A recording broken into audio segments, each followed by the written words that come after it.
Chris, by the skin of the teeth, Porthmadog are in the next round, the semi-final of the League Cup.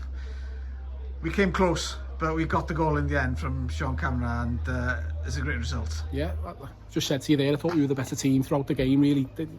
They were dangerous on the counter-attack, which seems to be a common theme that I'm talking about. It seems to be everyone's game plan against us. So when we've got so many bodies forward, they look dangerous when they're counter-attacking, and they've got a numerical overload. But I've got to say, we've had games this season where we played really good football and maybe not got what we deserved. Today we've had to battle all the way through it and got our just deserves, in my opinion, right at the end there.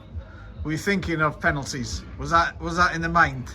Yeah, I mean, the last sub that I made was with that in mind. Not that Jake would have been taking a penalty, but rather than take one of the forward players off, you know, I've took a centre midfielder off that wouldn't have been taking a penalty. So yeah, it was starting to creep in.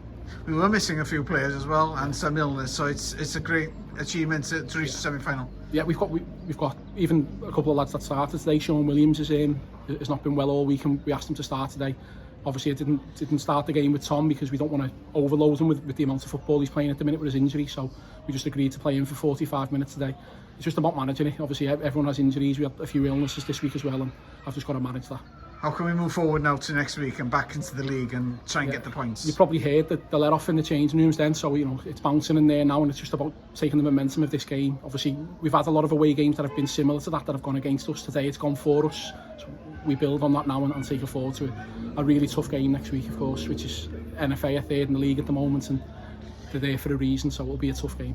We're in the semi-final for a reason. We won today, Chris. Diolch yn fawr. Diolch, Dil. Ta.